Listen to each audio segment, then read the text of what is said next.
Au lendemain de l'Aïd el-Kébir, mesdames et messieurs, nous voici à ce rendez-vous de l'information. Dans le bulletin d'information, célébration de la Tabaski à Porto-Novo, les fidèles musulmans de la mosquée Ara-Romi de Condévier ont sacrifié à la tradition. C'est sur l'esplanade de leur mosquée que la prière de la Tabaski a eu lieu ce mercredi 28 juin 2023. Ils sont nombreux à avoir fait le déplacement pour honorer ce jour où l'acte de foi du prophète Abraham est commémoré. On fait le point avec Charles Alban Daoui et Alphonse Boton.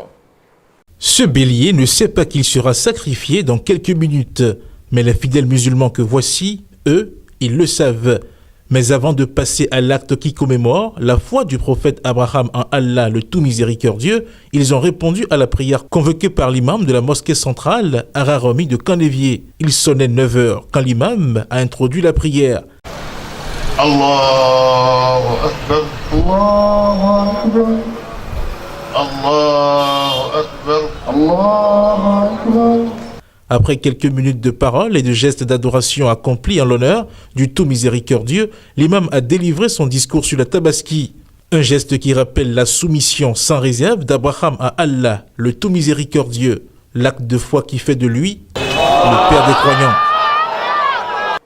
La communauté musulmane de Sakété a également célébré la fête de la Tabaski. Pour sacrifier à cette tradition, l'honorable Olga Akitobi s'est déplacée vers les fidèles musulmans de l'arrondissement d'Aguidi.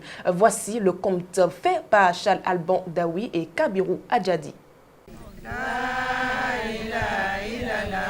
C'est avec les fidèles musulmans de l'arrondissement d'Aguidi que l'honorable Olga Kitobi a fait la prière du jour de la Tabaski. L'élu de la 21e circonscription électorale qui porte la voix de la commune de Sakété s'est rendu à la place Ili de l'arrondissement pour la prière de l'Aïd el-Kébir. Assalamu alaikum wa rahmatullah. Assalamu alaikum wa rahmatullah. Assalamu alaikum wa rahmatullah. Assalamu alaikum wa rahmatullah. Je suis content d'avoir reçu l'honorable Olga Kitobi en ce jour de la Tabaski. Qu'Allah la comble de toutes ses grâces et bénisse également ses proches.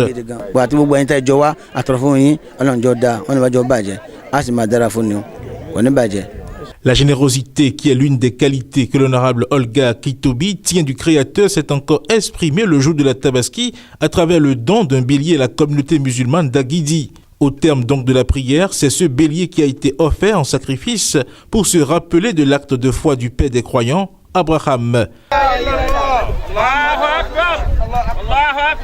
À cette prière dite sur la place Ili d'Aguidi, il n'y avait pas que les fidèles musulmans. La présence d'autorités politiques au niveau communal était remarquable. L'honneur nous échoit de recevoir pour une première fois l'honorable El Hadja et Adedoyin Oluremi Olga Akitobi. Ça, c'est un grand honneur pour nous et nous lui disons sincèrement merci.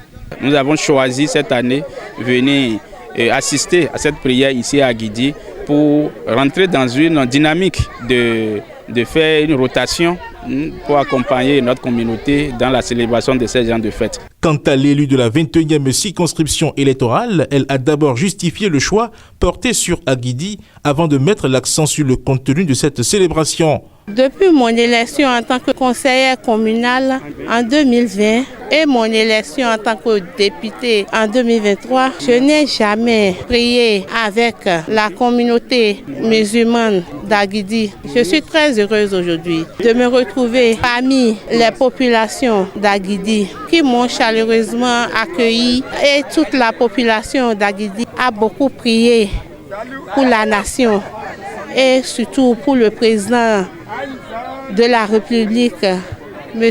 Patrice Guillaume Athanase Talon. Après la prière du jour de la Tabaski, l'honorable Olga Akitobi a fait ses civilités à des dignitaires de la communauté musulmane de Sakété ainsi qu'au roi de Sakété, Sa Majesté Ilou Femiloye Agunloye II. Humble et sociable qu'elle est, la voici au milieu de ses femmes pour un moment de réjouissance.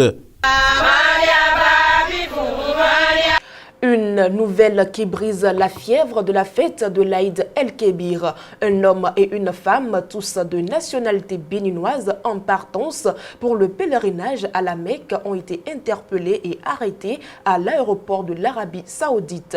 Et pour cause, il a été retrouvé sur eux des produits interdits dans le pays. À Cotonou, une troisième personne a été interpellée dans le même dossier. Ce dernier est accusé d'être le complice des deux autres personnes arrêtées en Arabie Saoudite. En effet, c'est lui qui aurait remis les valises contenant les 10 produits aux deux pèlerins mis en détention en Arabie Saoudite. Présenté à la Cour de répression des infractions économiques et du terrorisme CRIET, le présumé complice n'a pas reconnu les faits. Dans l'arrondissement de Hévier, 17 présumés cybercriminels ont été arrêtés dans la nuit du mardi 27 au mercredi 28 juin 2023 par l'Office central de répression de la cybercriminalité au CRC. La fouille de leur domicile a permis de saisir plusieurs objets.